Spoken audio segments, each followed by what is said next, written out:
Okay, so I'm going to break down me at my best back in 2017. Not able to swing the same way now. I'm about 30, 40 pounds lighter, and I've got a left knee injury where my ACL is pretty damaged. But in this video, my left leg, you guys can see right here, I have a broken tibia, and there is no rehab for that. I had to get a steel rod put in. So understand you can still have a high level swing with physical impairments. You just have to understand what you're going to be seeing with those physical impairments. So first thing is we're going to talk about what I focused on the most back then, which was my barrel timing up with my body. Now, I don't think we talk about that a lot, but that's how I was finding my timing from the on-deck circle to before I got in the training cage, whatever it was, I was trying to time up my bat and my body. So let's watch that together. So the first thing is, when my barrel goes forward, I'm rocking back, and I'm not going to lift up my toe until that barrel's done. Okay, now my barrel's done, I'm all the way back, right? So what am I thinking about? Well, number one, I'm thinking about shifting into my back hip. Now, I've got a little bit of a sway. Not too bad, but just a little bit of a sway. And a part of it is I am 5'11", and I'm trying to hit the ball as far as I can, right? So I need a little bit of momentum, but I'm not saying that sway is necessarily great. But this is when I started June 4th. This is June 15th of me really learning how the biomechanics of the swing works. So we're still in the rough phases. So as my body goes back, I tip the barrel, right? And so I'm thinking about I'm going to shift into my back leg or into my back hip. I'm thinking about turning into my back hip. So all of my energy right now, I'm thinking about going here when the barrel comes forward like that, all right? Now, once the barrel is done going forward, I have stopped going back. And now I'm going to think about retracting the barrel down, and that's going to actually help me start the separation of my upper and my lower, because my pelvis is going to try to stay sideways or slightly uncoil as I land, and my upper body is working in the opposite direction. And I'm timing that up off of my bat and my body. So as the bat goes down, I'm pulling that hand back and lowering my foot. You can see those two actions happening together. And I was really training that in my body. And I still do with my timing, right? So when my hands go back this way, I'm doing the quote unquote scap load, loading my rhomboids, lats, traps. It's what we're really loading, but we move the scapula in order to do that. The scapula is a bone, and the muscles surrounding the bone are the rhomboid, the trap, the lats, as well as the erector muscles of the spine. However, we always talk about the bone, right? But why do we move the scap? So we can load those muscles of the back. So as I bring the bat back this way, right, you can also start to see how my left arm gets tighter to my body, and that's going to allow me to create that stretch. Now, the last piece is I've got the bat forward, which means I'm into my hip. Now, when I bring the bat back, yeah, I'm in my shoulder, but I'm also pushing my butt back. So I'm getting the feeling of an RDL, like loading into my heel just a little bit. And then as I go to put my foot down to see where the barrel works, that's creating more stretch right there. Just that little action of forward and a little tip. Boom. Now remember, I have a broken tibia.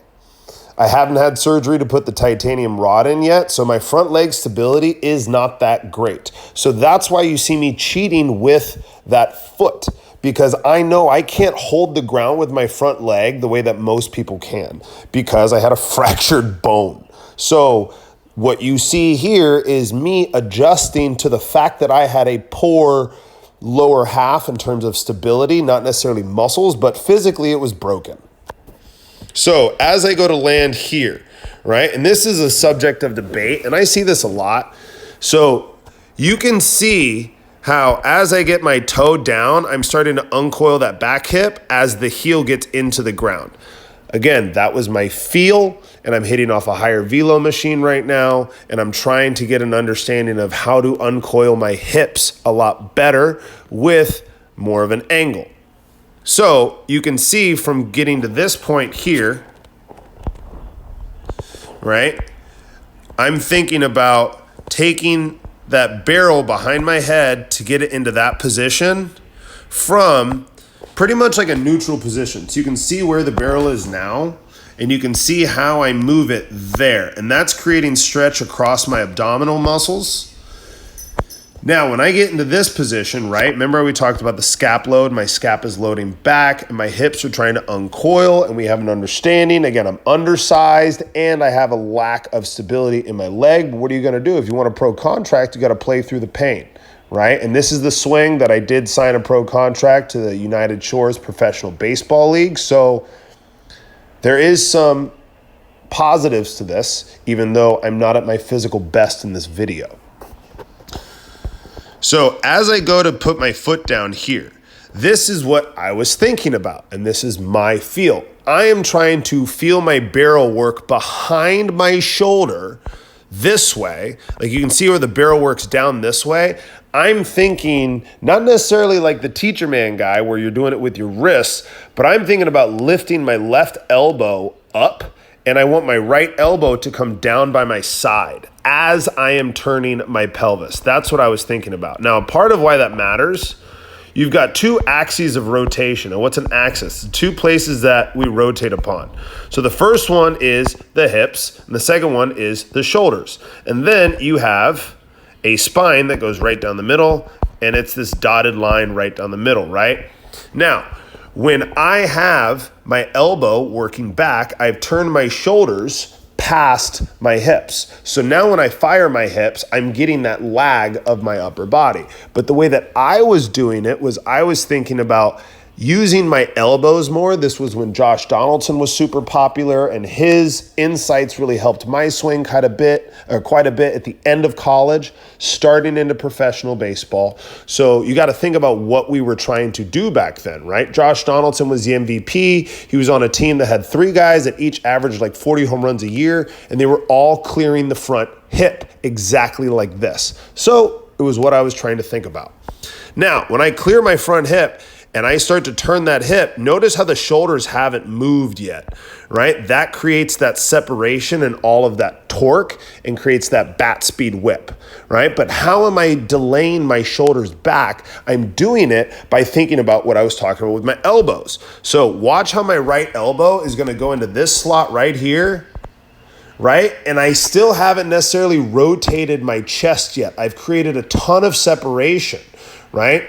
Again, how I'm built is different than how other guys are built. If you're 6'4", 6'5", 6'6", with giant long arms, I'm probably not going to tell you to hit like this. But if you're 5'11" with stubby arms like me, you can pull off stuff like this because you can pull your hands inside because they're not that long, right? But since I can't make that much leverage, I have to think about creating a little bit of momentum.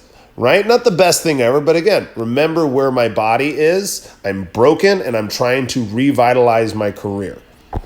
So we know that my elbows are working in a certain fashion here. You can see how that left elbow kind of elevates, right? And then that right elbow comes down, but I'm not dropping my shoulder nor my head. Check my head out, guys. Even though you might see my arms moving, right? My head doesn't move at all. My head stays right on the center line of where I put it when my foot got down, right? So my foot has hit the ground now. My head is not going to move at all from there. It just lowered itself, right? And now I'm in my lower half. And to be honest, I never thought about my lower half.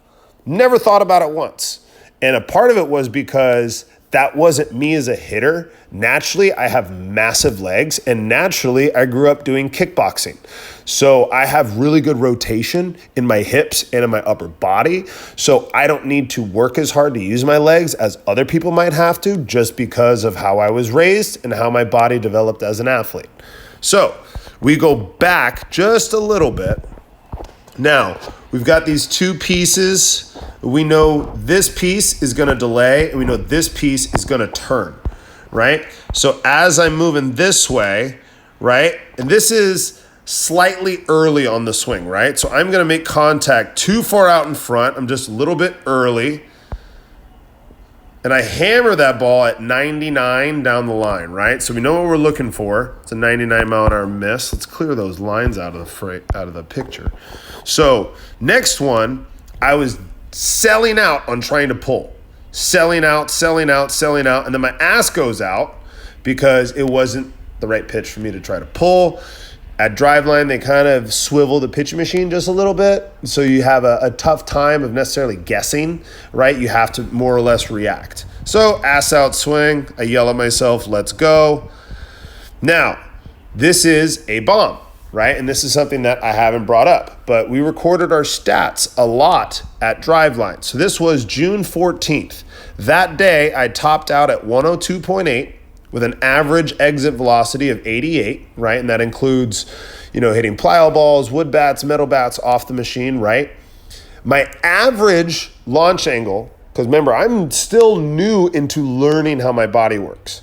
My average launch angle that day was 41. That was my average, right? So if I'm squaring up 102.8 at 40 degrees, that's a nuke. So my distance of the day was 419. That's a pretty good bomb, right? And I just got there on June 4th. So I literally just figured out what I was doing, right? And I'm starting to get those adjustments that are starting to take hand, right? Line drive percentage, super low, 24%. But again, makes sense. I'm selling out to hit the ball in the air, right?